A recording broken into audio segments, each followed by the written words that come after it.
Dear students, today we'll move on logarithm. Logarithm basically क्या होता है? Logarithm अगर हम देखें तो एक्सपोनेंट फॉर्म का ही एक वर्जन होता है. जैसे पहली लाइन में मैंने समझाया हुआ है कि if a raised to the power x is equal to n, then we can write it as x is equals to log n with base a. पहली लाइन तो आपको समझनी पड़ेगी. पहली लाइन क्या बोलना चाह रही है? वो ये बोलना चाह रही है कि अगर आप लॉग पढ़ रहे हैं तो आपको ये समझ लेना है कि अगर एक्सपोनेंट फॉर्म में a raise to the power x की वैल्यू n है तो अगर मुझे x निकालना है तो x के लिए मुझे क्या सिंटेक्स समझना पड़ेगा. देखो इसको यहाँ से समझते हैं कि अगर मुझे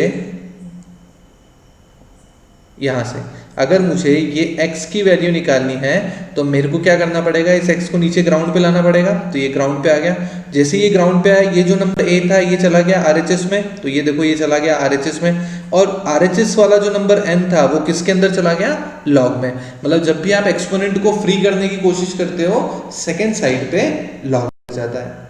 अब ये जो लॉग है इसको हमको पढ़ने की जरूरत क्या पड़ी? जब ये एक्सपोनेंट फॉर्म का ही थोड़ा सा आउटर वर्जन है तो वाई वी स्टडी लॉगरिथम. तो उसको समझने के लिए मैं आपको एक एग्जांपल लिख रहा हूँ साइड में. जैसे लेट सपोज अगर मैंने लिखा 2 raise to the power x is equals to 4, find the value of x, तो आप बड़ी आसानी से बता देंगे. आप इसमें क्या बोलोगे? आप इसमें ऐसे बोलोगे कि सर आप लिखो 2 raise to the power x is equals to 2 raise to the power 2. यहाँ पर बेस सेम है तो पावर्स को कंपेयर कर लो, पावर को कंपेयर करके we will get x equal to 2. मैं बोलूँगा बिल्कुल सही बात है, कोई परेशानी वाली बात ही नहीं है. फिर आप बोलोगे कि जब सर हम ये कर सकते थे तो फिर हम जब लॉग पढ़ रहे हैं तो उसमें हमको क्या ज़रूरत पड़ रही है कि हम उसको पढ़ें. मतलब हमारा बिना लॉग पढ़े काम भी तो हो सकता है, एक्सपोनेंट से भी तो आंसर आ रहा है. तो मैंने तुम्हें फिर क्या हुआ, मैंने तुम्हें एक और केस बना दिया. क्या कि अगर अब की बार समझो, वेट, हाँ अब की बार समझो क्वेश्चन मैंने पूछ लिया 2 raise to the power x is equals to 5. Now find the value of x. तो पहले वाले क्वेश्चन में तो क्या था? पहले वाले क्वेश्चन में तुम्हें साफ साफ दिख रहा था कि 2 raise to the power x is equals to 4 दे रखा था, RHS में 2 की पावर थी तो डायरेक्टली आपने कंपेयर कर दिया. इस वाले पार्ट में क्या दे रखा है कि RHS में 2 की पावर नहीं है. तो ऐसा तो नहीं है कि आंसर नहीं निकलेगा, आंसर तो निकलेगा, है ना. वेल डिफाइंड है क्योंकि किसी नंबर के ऊपर एक्सपोनेंट लगा हुआ है, आउटपुट में पॉजिटिव नंबर दिया हुआ है तो पक्के से वो तो वैलिड है. तो अगर वैलिड है तो हम उसको कैसे फाइंड करें? तो उसको फाइंड करने के लिए लॉग ने क्या बोला कि अगर a raise to the power x is equals to कहीं n लिखा हुआ है और अगर आपको ये x निकालना है तो you can write x is equals to log output number 5 with base 2. मतलब इसको मैंने पढ़ के भी बता दिया, हालांकि मैंने नीचे इसको लिखा हुआ है कि इसको रीड कैसे करते हैं. अगर log n with base a लिखा हुआ है तो इसको लिखते हैं log n to the base a. कि log n है किस बेस पे है? a पे है. तो यहाँ पर हमने सिर्फ इतना सीखा कि लॉग क्या होता है, उसकी ज़रूरत क्यों पड़ती है. जब एक्सपोनेंट फॉर्म काम करना बंद कर देती है तब हम क्या पढ़ते हैं? लॉग पढ़ते हैं. लॉग को अगर हमको और एग्जिस्टेंस को देखना है तो हमें इस वाले सिंटेक्स को समझना पड़ेगा कि लॉग ऐसा नहीं है कि हर केस में डिफाइन हो जाएगा. लॉग के भी कुछ रेस्ट्रिक्शंस होते हैं, कुछ इनपुट होते हैं. जैसे यहाँ पर साफ साफ लिखा हुआ है कि जो n है जो कि इनपुट नंबर है, जो a है जो कि बेस नंबर है, बोथ मस्ट बी पॉजिटिव, दोनों का पॉजिटिव होना जरूरी है. And base is not equal to 1, base 1 नहीं होगा. क्यों नहीं होगा उसको आगे मैं अभी जब प्रॉपर्टीज पढ़ाऊंगा तब एक्सप्लेन करूंगा.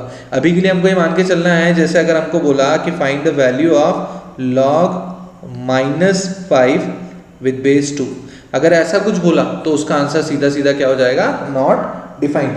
कि लॉग ही डिफाइन नहीं होगा क्योंकि बेस में क्या हो गया?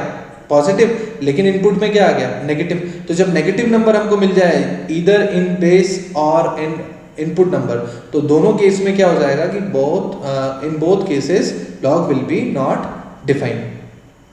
अब बेसिकली हम इसको पढ़ते क्यों हैं वो भी मैंने नीचे समझाया हुआ है कि ये प्रॉब्लम्स को क्या करता है, प्रोडक्ट को एडिशन में चेंज कर देता है और डिवीजन को सब्ट्रैक्शन में चेंज कर लेता है. तुम खुद सोचो, अगर मैंने बोला कि 2 into 2 into 2 into 2 into 2 100 time करना है, बहुत टाइम लगेगा, है ना. वहीं अगर मैंने बोला 2 + 2 + 2 + 2 + 2 100 टाइम करना है तो तुम फटाफट से करके बता दोगे. तो ये तो तुम्हें समझ में आना चाहिए कि प्रोडक्ट से ज़्यादा आसान ऐड करना होता है और डिवीजन से ज़्यादा आसान सब्ट्रैक्शन होता है। तो इसीलिए हम लोग लॉग पढ़ते हैं, क्योंकि ये प्रोडक्ट को एडिशन में कन्वर्ट कर लेता है और डिवीजन को सब्ट्रैक्शन में। कैसे करता है आगे प्रॉपर्टी में पढ़ेंगे। अब अगर लॉग की टर्मिनोलॉजी को समझें तो यहाँ पर हमने इसकी टर्मिनोलॉजी बनाई हुई है। अगर कहीं लिखा हुआ है लॉग एन विद बेस ए, तो ये जो ए है ये होगा इसका बेस, और ये जो एन लिखा हुआ है इट इज कॉल्ड आर्ग्यूमेंट। हालांकि ये कभी एग्जाम में नहीं आता है कि बेस क्या है आर्ग्यूमेंट क्या है, but still for the sake of completion हम इसको समझते हैं कि कैसे आर्ग्यूमेंट कहाँ होता है और बेस कहाँ होता है। यहाँ पर एक और प्रॉपर्टी बहुत अच्छे समझनी है, हालांकि ये ऊपर वाली प्रॉपर्टी का ही वाइस वर्सा केस है कि अगर हमारे पास log A with base B और उसकी वैल्यू दे रखी है आउटपुट में सी, तो इसको आप लॉग से एक्सपोनेंट में कैसे डील करते हो। आप लोग क्या करना है कि ये जो बेस पे बी लिखा हुआ है इसको लेके जाएंगे आउटपुट पे, तो जब बेस आउटपुट पे जाएगा तो ये बन जाएगा B raise to the power C. देखो बेस आया ऊपर तो बी चला गया बेस पे, मतलब यहाँ पर, और सी उसके ऊपर चला गया तो B raise to the power C इधर आ गया आरएचएस में। जैसे ही बेस हटेगा वैसे ही लॉग गिर जाएगा, अगर बेस ही हटा दिया तो खत्म हो गया, तो लॉग वहां से खत्म हो गया, तो इनपुट में क्या बचेगा ए। सो फाइनली इस लॉग वाली एक्सप्रेशन से एक्सपोनेंट में फॉर्म में बदलने के लिए हमको क्या करना पड़ेगा कि ये जो बी है इसको हमको लेके जाना पड़ेगा आरएचएस पे, तो वो बन जाएगा B raise to the power C और इनपुट में बन जाएगा ए। तो यहाँ तक हमने देखा, हम इसको डायरेक्टली फॉर्मूले से भी समझ सकते हैं कि जो अगर हमको लॉग से एक्सपोनेंट में जाना है तो हम सीधा सीधा ऐसा भी लिख सकते हैं कि argument is equals to base जो था उसकी पावर आरएचएस। आप ऐसे भी चढ़ा सकते हैं तो भी आंसर हो जाएगा। तो यहाँ पर हमने लॉग के लिए क्या क्या चीज़ें पढ़ी। हमने सबसे पहले देखा कि लॉग जो होता है वो एक्सपोनेंट फॉर्म से ही निकल के आता है कि अगर a raise to the power x is equals to n है तो x की वैल्यू हो जाएगी लॉग n विद बेस है। इसको कैसे रीड करते हैं वो मैंने बताया। क्या इसकी टर्म्स एंड कंडीशन होती है एग्जिस्टेंस की, तो उसमें मैंने आपको बताया इनपुट नंबर पॉजिटिव होना चाहिए, बेस नंबर पॉजिटिव होना चाहिए और बेस 1 के इक्वल नहीं होना चाहिए। अगर ये तीन कंडीशन सेटिस्फाई हो गई तो हम डायरेक्टली समझ लेंगे कि हाँ ये लॉग जो है वो डिफाइंड हो जाएगा। लॉग को पढ़ने की जरूरत क्यों पड़ेगी, जहां एक्सपोनेंट काम करना बंद कर देता है लॉग हमको आंसर देता ही देता है। और सबसे इंपॉर्टेंट कि अगर हमें लॉग फॉर्म दे रखी है और उससे एक्सपोनेंट में बदलना है तो ये argument is equals to base raise to the power RHS.